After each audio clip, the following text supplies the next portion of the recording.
हज़रत अल्लामा हाफिज़ मोहम्मद एहसानुल हक साहब रहमतुल्लाह अलैह की शागिर्दी का शर्फ हासिल है।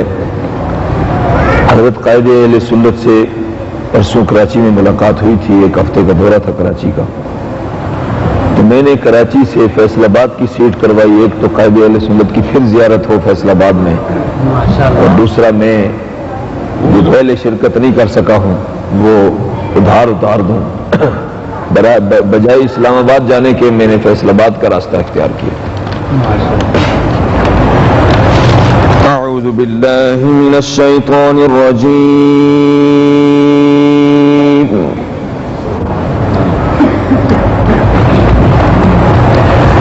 बिस्मिल्लाहिर रहमानिर रहीम।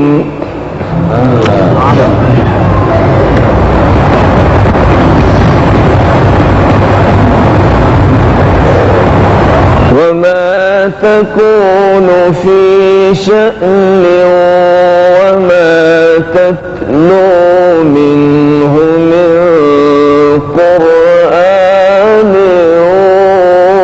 वला तअमलून मिन अमल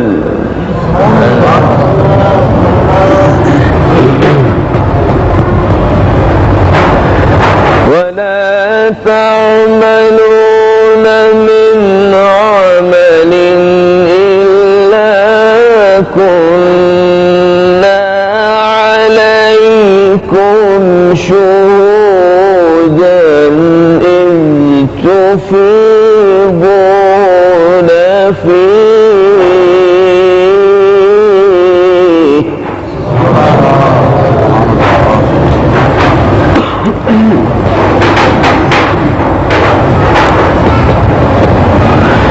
وما يعزب عن ربك من مثقال ذرة في الأرض ولا في السماء ولا أصغر. سبحان الله.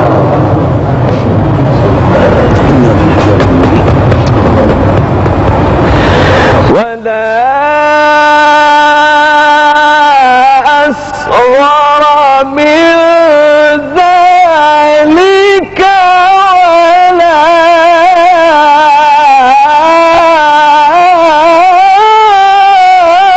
أكبر.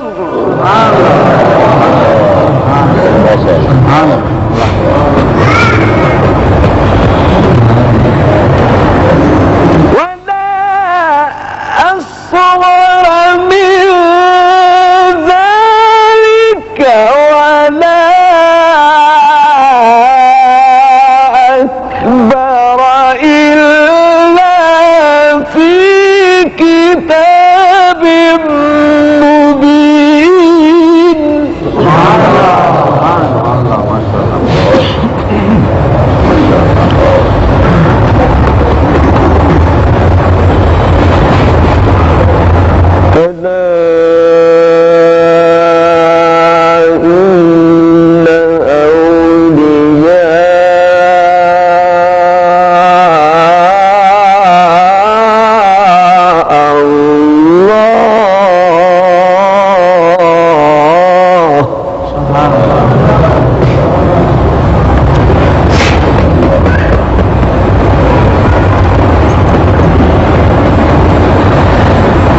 خوف عليهم ولا هم يحزنون.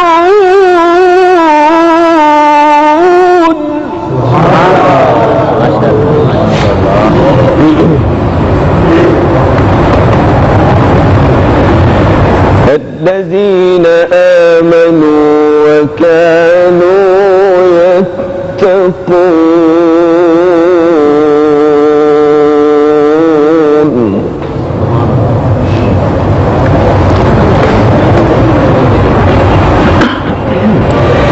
ألا إن أولياء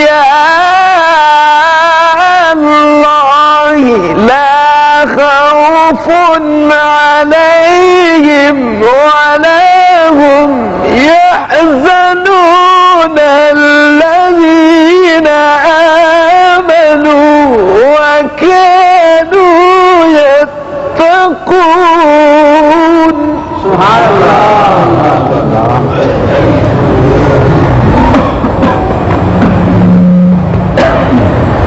لهم البشرى في الحياة الدنيا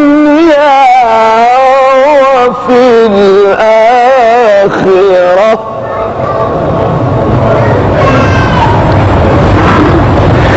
لهم البشرى في الحياة الدنيا وفي الآخرة. لا تبديل لكلمات الله ذلك هو الفوز العظيم.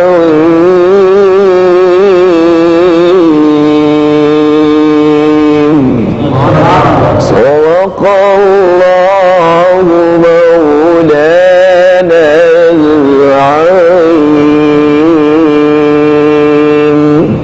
وبلغنا رسوله النبي الكريم.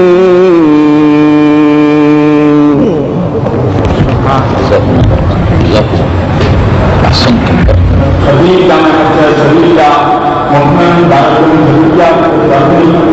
की तरफ से होने वाले बेजा सदर और मस्जिद का एहतराम न करते हुए हिंदुस्तान का भरपूर कदम करता है और हुकूमत से इस बात का मुतालबा करता है तो वो उन एहलकारों को जिन्होंने मौलाना के साथ सरजमी की और उनको गिरफ्तार किया उनके खिलाफ फौज कार्रवाई करे।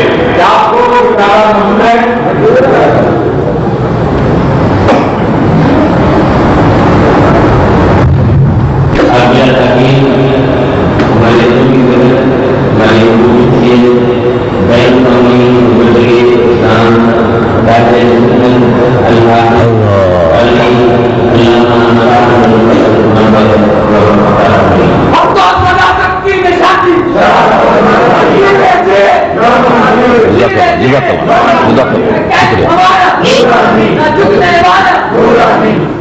جزاك الله